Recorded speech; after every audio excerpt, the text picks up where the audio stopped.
InsightEdge, a CareEdge podcast series. I am Rajani Sinha, Chief Economist with CareEdge Ratings, and I'm delighted to be your host today. Our guest today is someone whose calmness survives even the wildest GDP debate. We are truly honored to have with us Dr. V. Anantha Nageswaran, Chief Economic Advisor to Government of India. Thank you, sir, for being here with us. Thank you, Rajani. Thank you for having me. So, today we will be discussing India's strategy in midst of all these geopolitical conflicts, the global trade war. We would love to hear your perspective on AI and its impact on India's IT sector and more specifically on job creation. Sure. We'll also talk about the whole lot of trade agreements that India has signed, implication of that, government fiscal consolidation plan, and much more. But before we go into these economic issues, tell us a little about your life journey. So, what kind of childhood you had and what path brought you to this coveted position? Look, thank you, Rajani, for asking me this question, because sometimes one doesn't really think through. In general, I always tend to pour cold water on people who look at my career and say, it looks so nicely structured.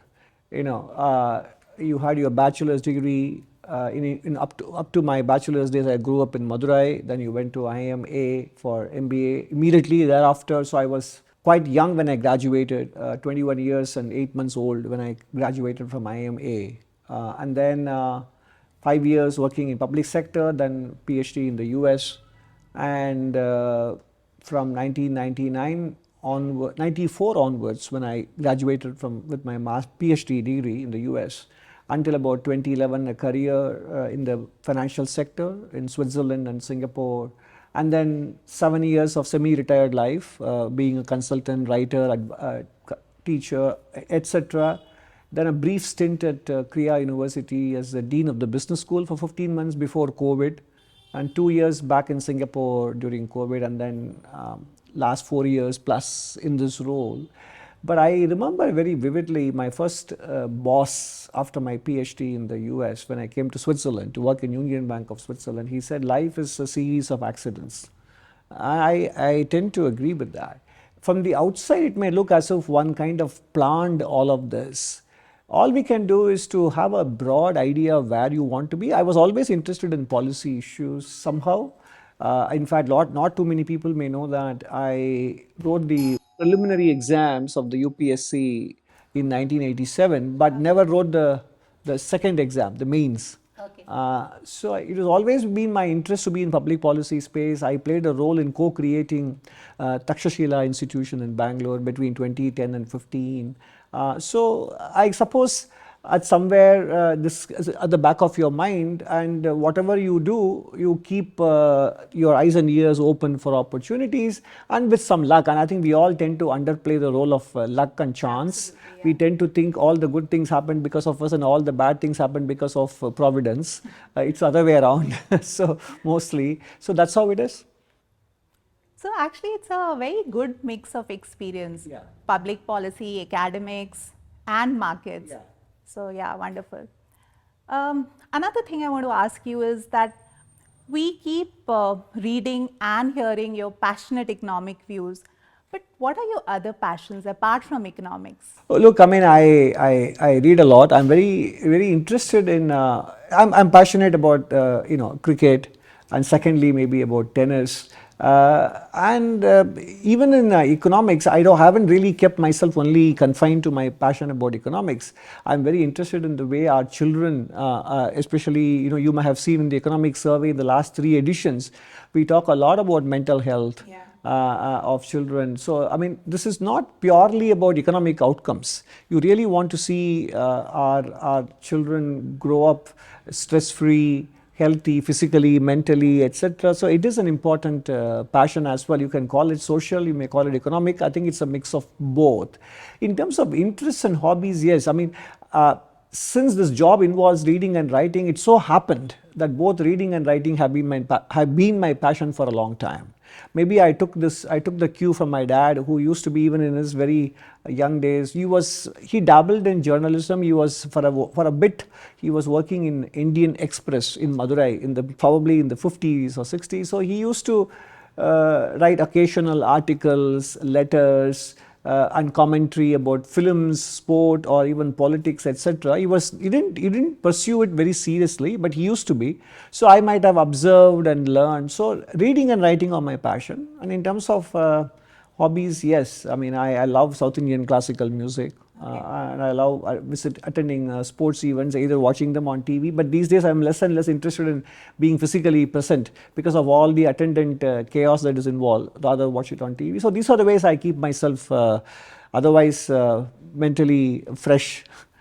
So yeah, you're very correct in that regard. We have been seeing eco survey covering some of the other issues also, like healthy eating and screen time for the younger generation. And these are very important issues which we need to look at. Now coming specifically to economic issues, interestingly, the last eco survey had highlighted that India needs to be prepared for a prolonged period of geopolitical uncertainties and conflicts. And in fact, eco survey talks about the period from now to 2045 compared it to interwar years of the 20th century. So, and we are seeing that happening around us, with the latest example being the US-Iran war. And in the recent past, we have also seen global chip crisis. We have seen China imposing restrictions on exports of critical minerals. So in such a scenario, how do you think India should balance economic openness with strategic autonomy, and at the same time build resilience for some of the critical sectors? No, absolutely. I mean, there's a lot to unpack with your question. First of all, I think if you look at long history of the world, what is happening right now will not come that much as a surprise, even though we may not like it.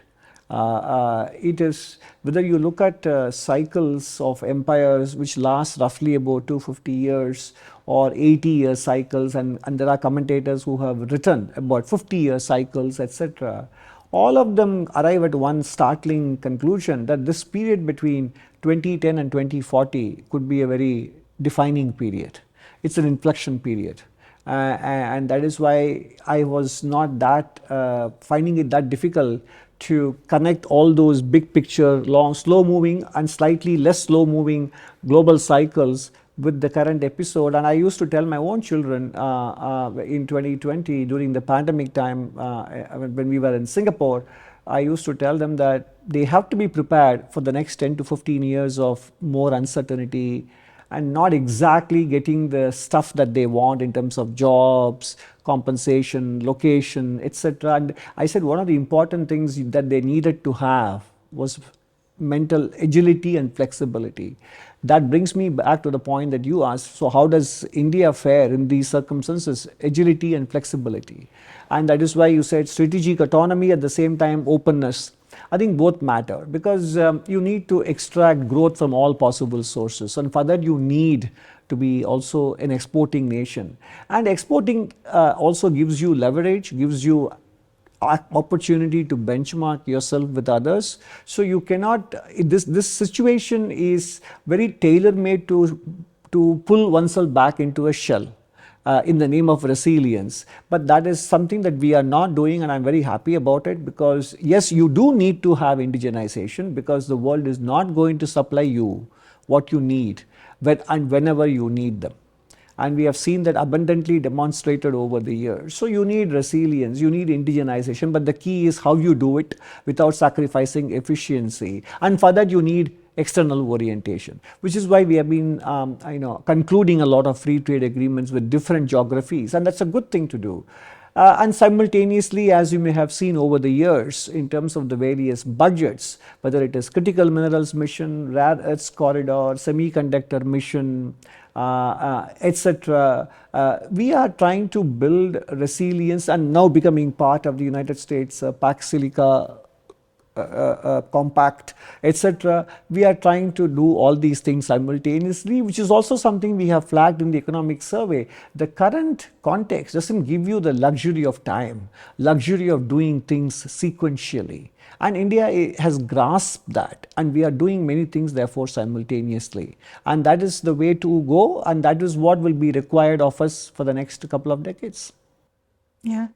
Now, coming specifically to this West Asia war situation, how do you see that impacting India's energy security and overall macroeconomic stability? Right. So going into this financial year, next financial year in April, starting in a few weeks, or for that matter, 1 week ago, before this conflict erupted on last Saturday morning, Indian time, uh, when India had announced GDP, base year revision, methodological revision, etc.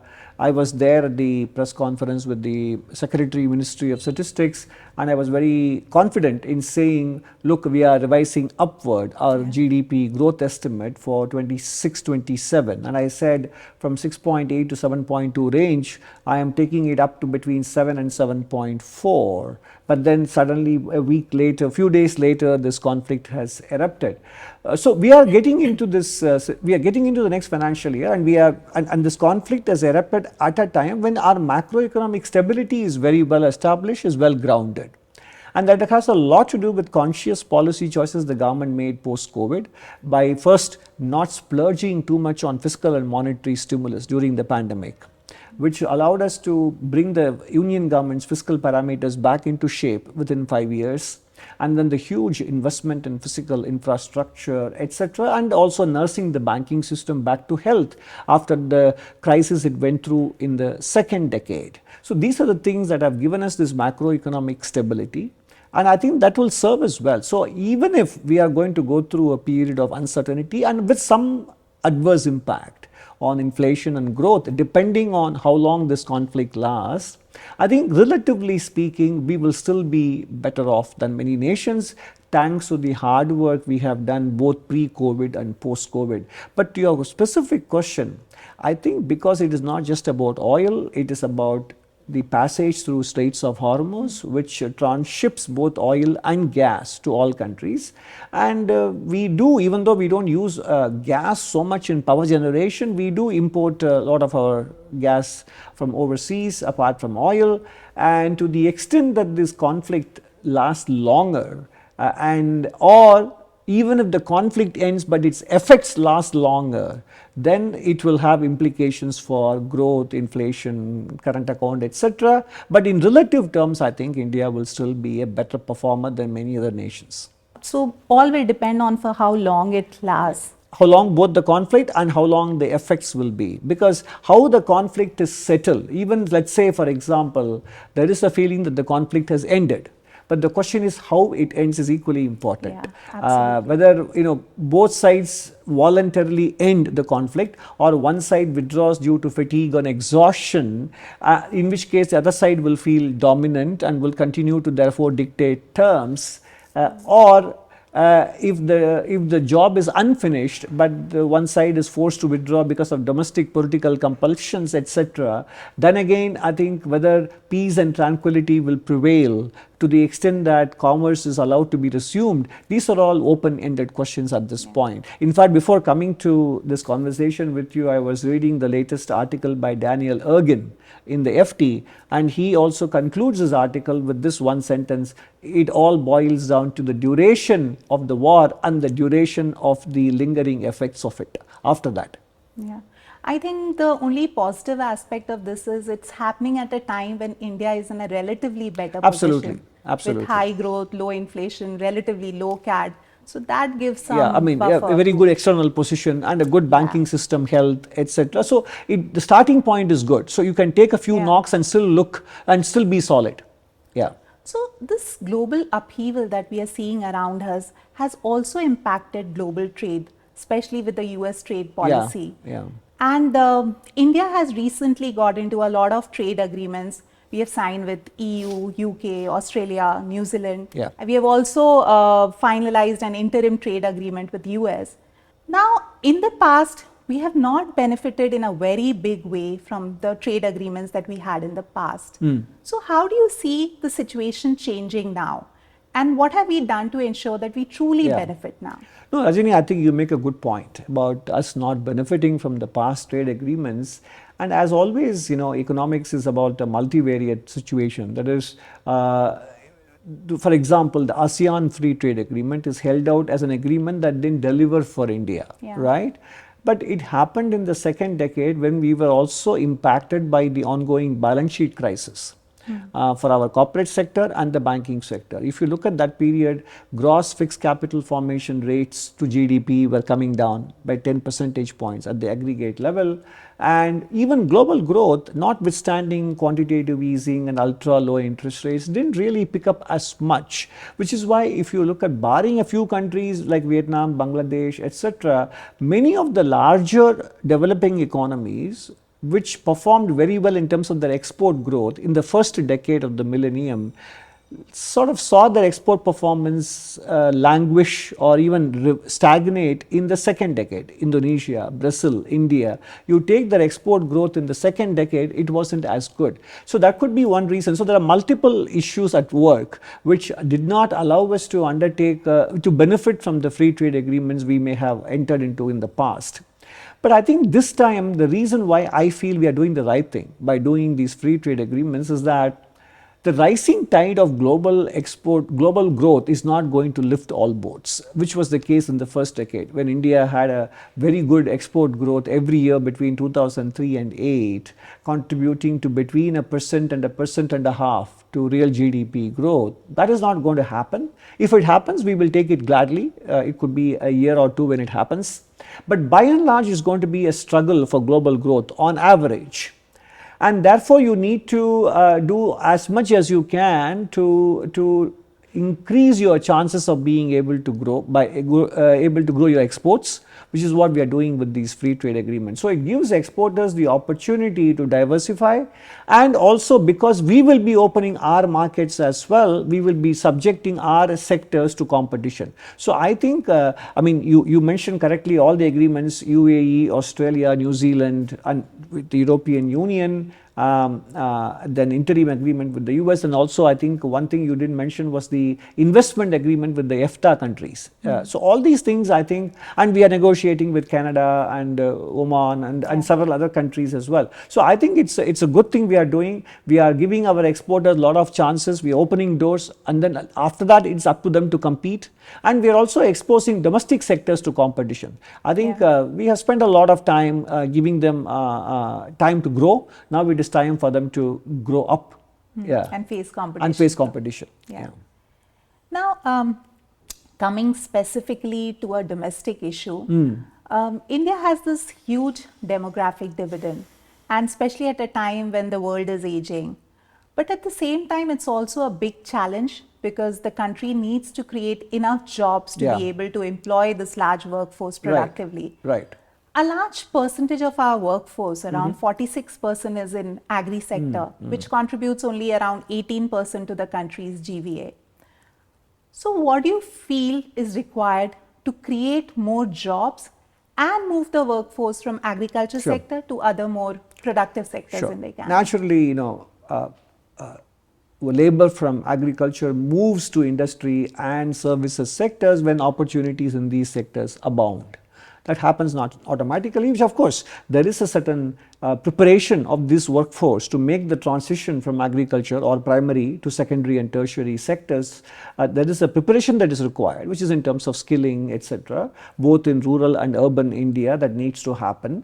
And much of the skilling, by the way, while we do need to create technical training institutions, vocational training institutions, it's also a mindset shift that needs to happen, you know, in terms of not necessarily considering oneself educated only by going for academic university degrees, but also being willing to consider professional qualifications. That is important. But the key is, you know, as your question implied, is creation of opportunities, and that is why free trade agreements and the emphasis on manufacturing matters. They both matter a lot. The services sector has been the mainstay of India's growth. In fact, it used to be said, and as you know very well, that we skipped the manufacturing phase and went straight from primary sector driven growth to tertiary sector driven growth, partly because you know, we protected manufacturing for small scale industries. We didn't create the infrastructure for manufacturing to emerge at scale, etc. We are fixing some of those historical policy, either acts of omission or commission. But it will take time. But we are because time has passed, and in the meantime there has been an emergence of an extremely formidable and efficient competitor in the form of China.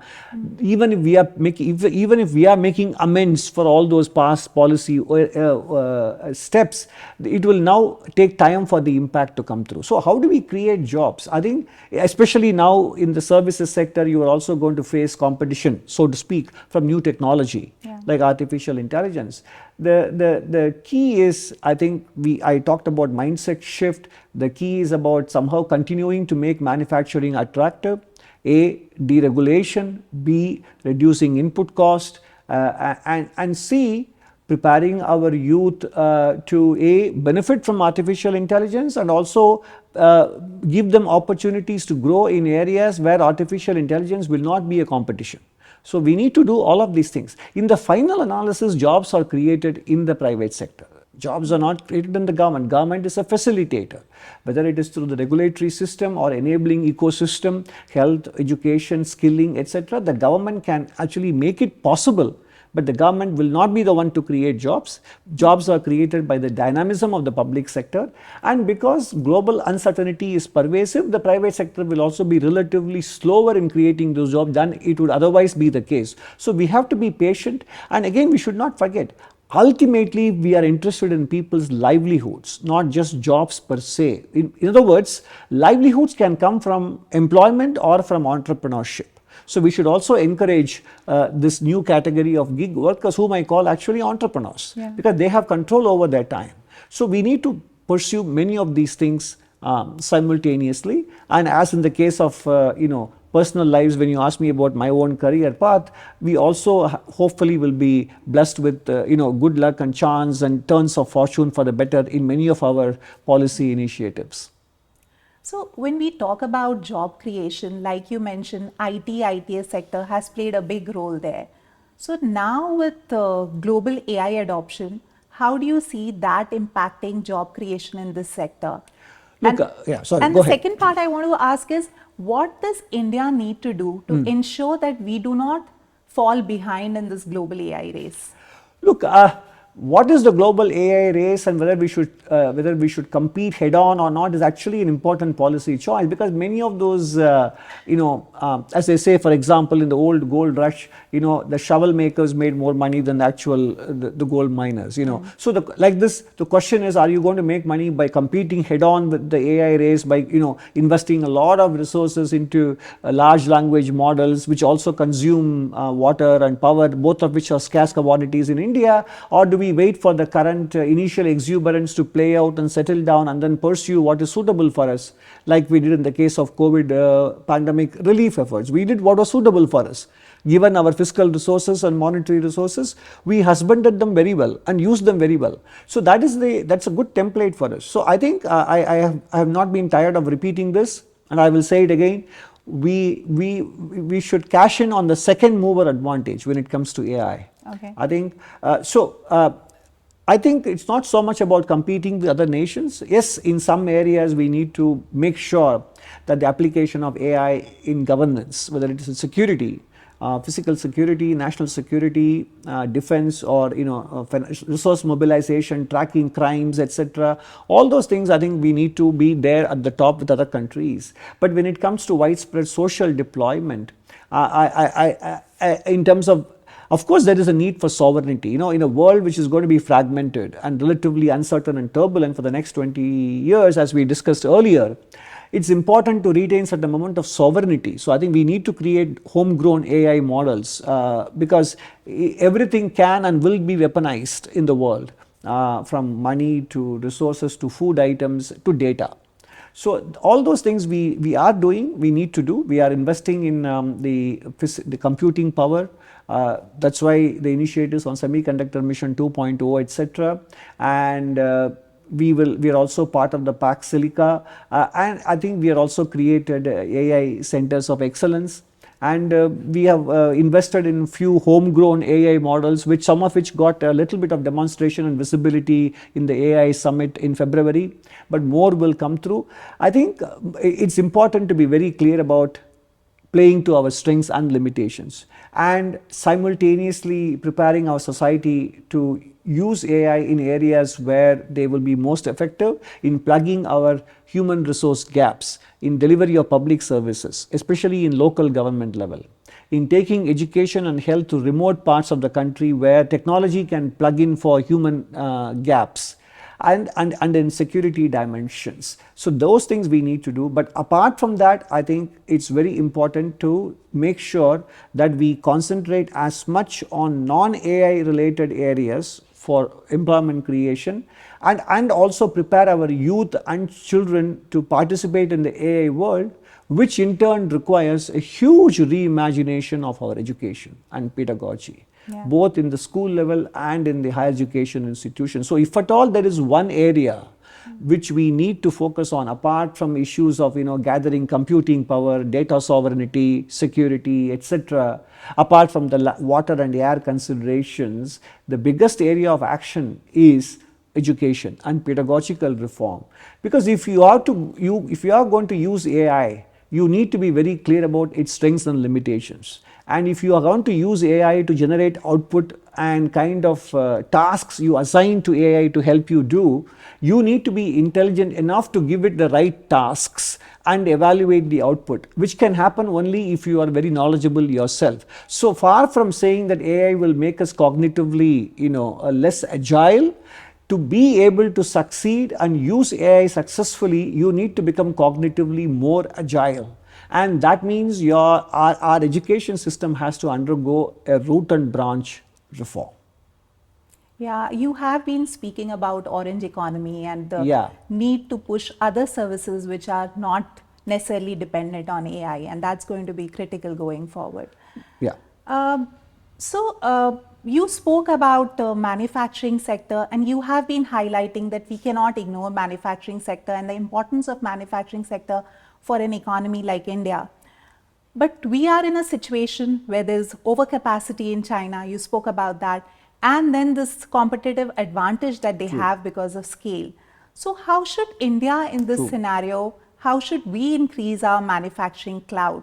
And how should our strategy, or how should our path be different, given that a large portion of our manufacturing comes from the MSME segment? No, very, very important questions, Rajani, but not easy answers.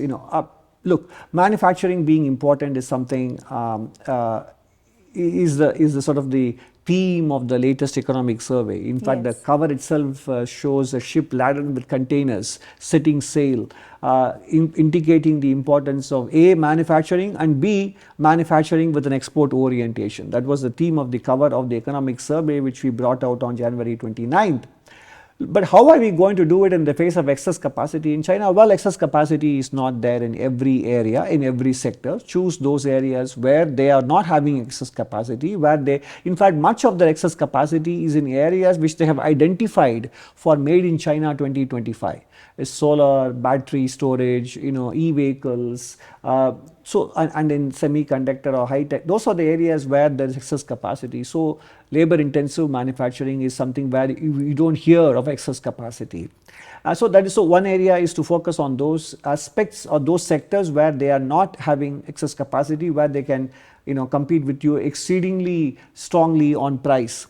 Then the second thing is even to focus on areas in agriculture, and I consider also as a source of production in some sense, because our productivity in non-traditional agriculture sectors is very high, whereas in traditional crops is very low. So we need to encourage this value-added services in agriculture by creating storage capacity, cold storage, etc., and so on. So that is another way in which we are, because that will give rise to a lot of downstream industry in food processing, etc.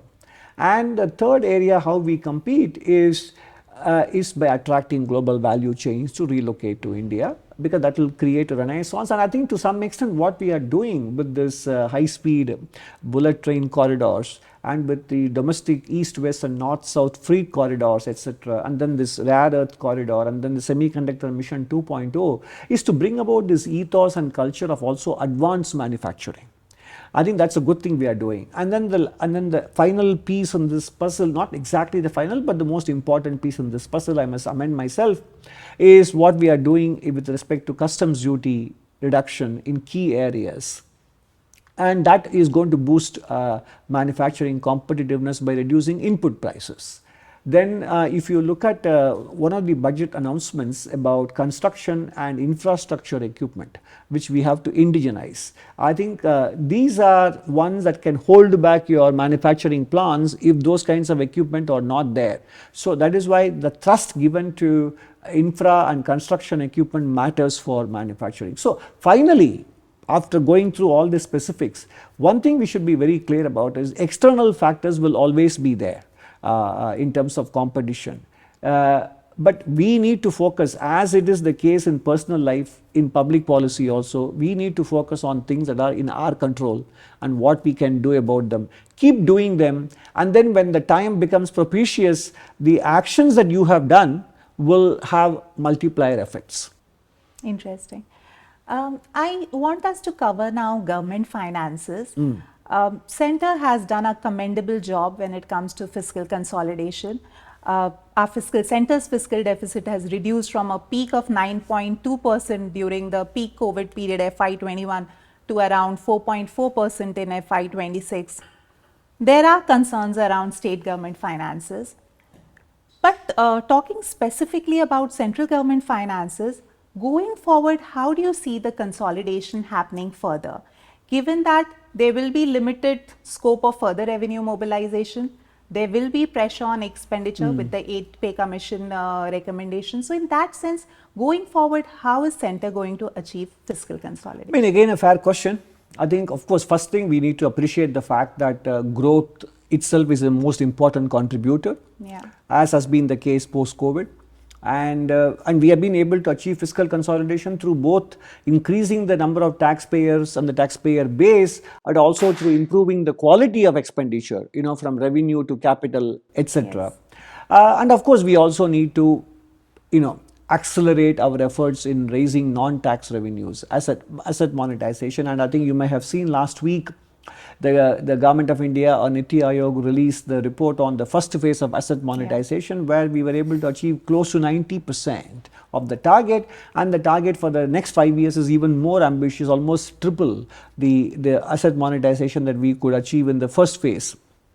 So asset monetization and privatization will come into play.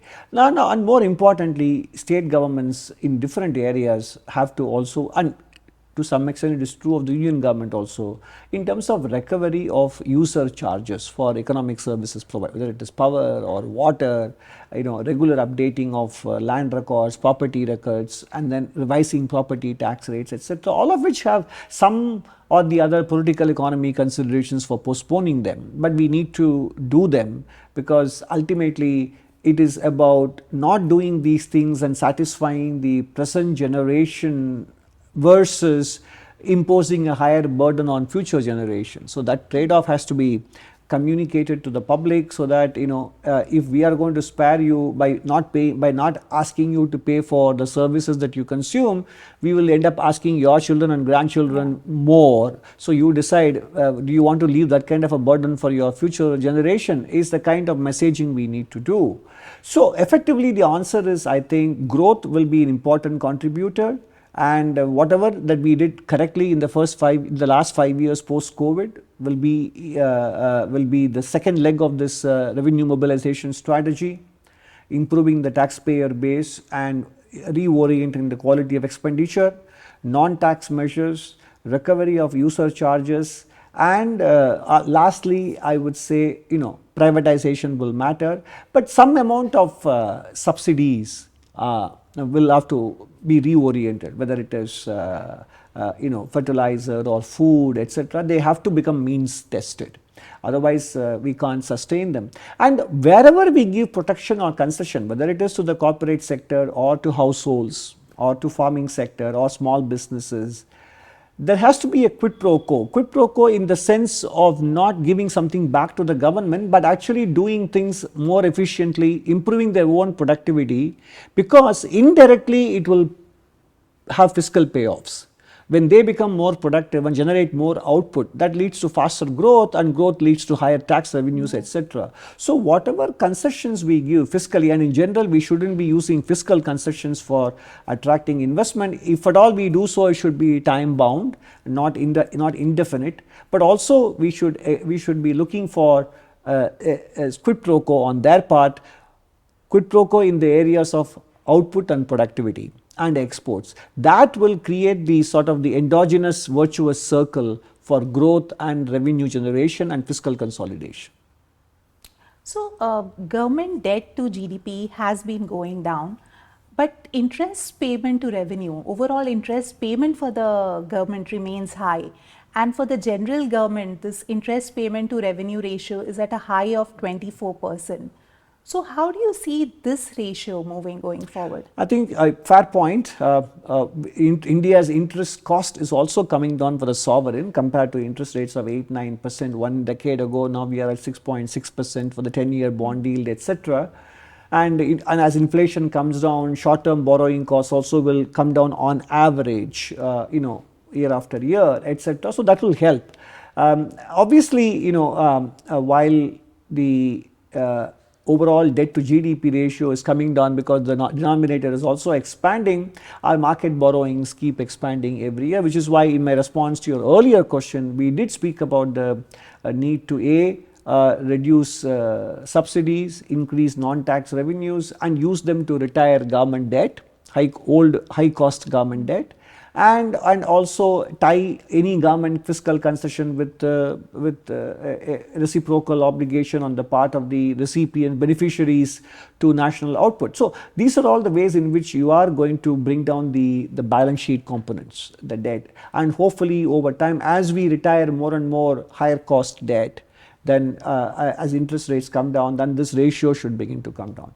But apart from that, we noticed it during the economic survey writing, and it is true that countries which have a current account deficit end up having a slightly higher cost of capital because of the embedded exchange rate depreciation risk premium.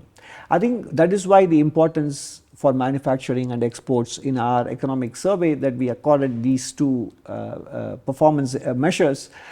The more we are able to achieve niche areas of strength and dominance in the global markets in manufacturing, and then that will lead to better exports, we will realize that our current account deficit and on average and global capital flow dependence will come down. That will also reduce meaningfully the interest cost even further, apart from whatever we are doing with respect to inflation management. So I think these are all the multifaceted elements of our approach to debt burden reduction and interest payment reduction. Right. I'll move to a little different area now. You have spoken about the oligopolistic nature of the global rating agencies and the need for transparency when it comes to sovereign rating. And in fact, inspired by this, CareEdge has got into sovereign rating through our subsidiary CareEdge Global. And in the last 1.5 years of our existence, we have already rated some 41 sovereigns, and we have rated dollar debt worth $6.5 billion. How do you envision Indian rating agency, CareEdge Global, playing a pivotal role in the global rating industry?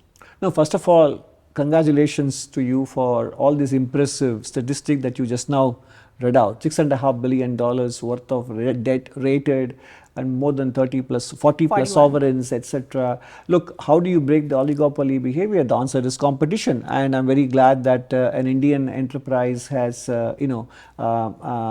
thrown itself into the competition and is showing results. So all strength to you, and whatever that the other agencies are doing, and by avoiding them and continuing to focus on your methodological rigor and being transparent about the processes you adopt, then I'm sure and given sufficient time, I'm sure you will definitely go places, and I'm already very impressed with the kind of progress that you have been able to achieve, and this augurs very well, both for India and for CareEdge and for developing countries. So my best wishes to CareEdge, and this is the way to go. I think we need to come up with, because when you are taking on entrenched competition, you have to be prepared for the long haul, and you have to do things transparently, and you have to compete on the rigor of your work. And I think you tick all these three boxes. So good luck.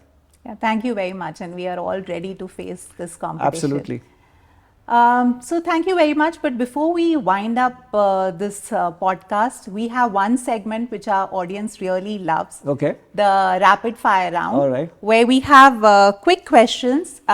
It's fast, Okay. It's fun, and has no filters. Let me try. So just give me very short, like one All right. word or one phrase responses. Okay. Got Yeah. it. Got it. If you were in your early 20s now, choosing a career path, which field would you have chosen? I would have loved to be cricket commentator or cricket umpire. Oh, wow, interesting. A word or phrase that best describes Indian economy currently. Solid. An advice for Gen Z. Take care of your health and read more. Yeah, very good advice, I would say. One reform you wish could happen overnight for India. Oh, good one. I would say, yeah, state level public finances. Okay, yeah. That's going to be a big burden Yes. otherwise. Yeah. One economist, past or present, you would love to debate with. John Maynard Keynes. Okay. A book every policymaker must read. Thinking Fast and Slow by Daniel Kahneman. Okay. The most underrated growth driver for India right now. I would say it is, frankly, agriculture. Okay. It can be a growth driver. We can easily get another 0.5% out of it, because there's so many distortions Yeah. in the agriculture. If you can remove them, actually that is the most will make a big that is difference. underrated growth driver. Yeah. What will define India's next decade? India's youth. So thank you very much, sir, for your insights, and this was very useful. I'm sure our audience will get some direction in midst of all these turmoil that we are seeing around us. And from CareEdge, we wish you all the very best in all your endeavors. And to our audience, thank you very much for tuning in. Stay curious, stay informed, and join us again for our next podcast. This is Rajani Sinha signing off for now. Thank you.